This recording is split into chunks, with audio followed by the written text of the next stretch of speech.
Have you ever noticed something quietly painful? The harder you try to become like the Christians everyone calls successful, the more disconnected you start to feel from yourself. You watch how they pray. You listen carefully to how they talk about faith.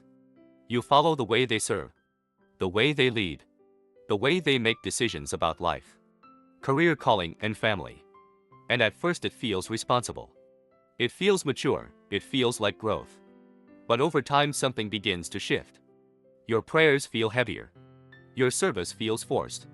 Your faith feels more like performance than relationship. And you start wondering, why am I doing all the right things, but feeling more tired, more empty, and more unsure than ever? Maybe the problem isn't that you're failing. Maybe you're not spiritually weak. Maybe you're not falling behind. Maybe you're just wearing the wrong armor.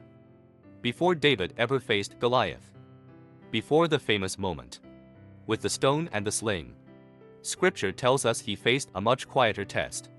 Not a giant, not an enemy, but something far more subtle. Saul's armor. King Saul, seeing a young shepherd preparing for battle, did what any responsible leader would do. He tried to protect him. He took off his own royal armor, the armor of a king, the armor that symbolized authority, experience, and power, and placed it on David piece by piece. The helmet, the breastplate, the sword. This wasn't malicious. Scripture never suggests Saul had bad intentions. He wasn't trying to limit David. He wasn't trying to control him. He genuinely believed, this is the safest way. This is how victory works. This is what success looks like in battle. And from the outside Saul wasn't wrong. The armor had worked for him. It made sense, it looked right. But when David stood up wearing it, he couldn't even walk properly. The weight was wrong. The movement was restricted. The armor didn't respond to his body. And David said something that sounds simple, but was actually deeply courageous. I cannot go in these, because I am not used to them. Then he took them off. That moment should stop us, because that's the moment many of us never reach. We keep the armor on. We keep wearing methods that don't fit us.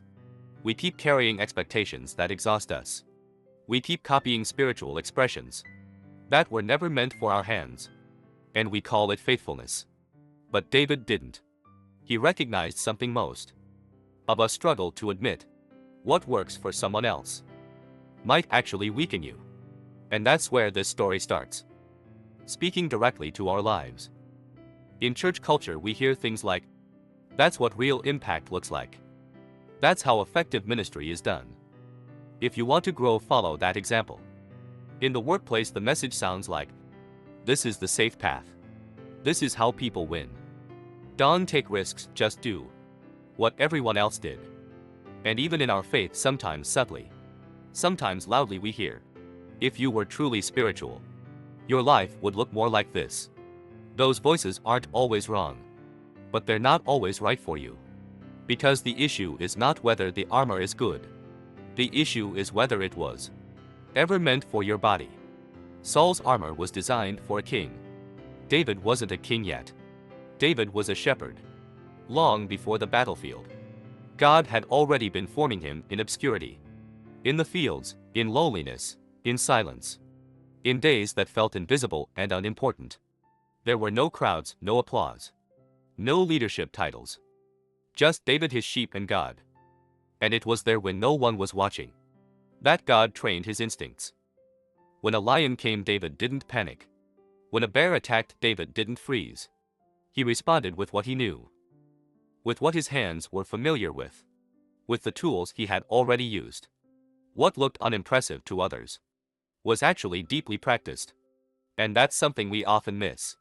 The parts of your life that don't look impressive may actually be the places where God has been preparing you the longest. David didn't defeat Goliath by upgrading his equipment. He didn't suddenly become Saul. He didn't borrow someone else's strength. He chose what he was faithful with. The sling, the stones, the rhythm his hands already understood. And that's where the victory came from. Not from becoming someone else, but from trusting how God had already shaped him. God has never asked you to become another blessed person. He has never asked you to carry someone else's calling. He has never asked you to wear armor that suffocates your soul. Yet so many believers lie exhausted. Not because the battle is too big, but because the armor is too heavy. You don't need to pray like them to be heard by God. You don't need to serve like them to be faithful. You don't need to live their life to be obedient. God already knows your grip, your pace, your personality, your story. He knows what you've survived. He knows how you were trained. He knows what shaped your reflexes. And he knows exactly which battlefield you were prepared for. If you're walking a path others don't understand, if your obedience doesn't look impressive, if your faith doesn't fit the common template, that doesn't mean you're doing it wrong. It might mean you're finally doing it honestly. You don't need someone else's armor. God has already prepared your battlefield.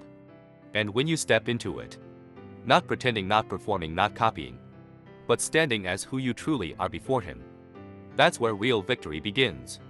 May this story give you courage to take off what was never yours and trust the way God formed you.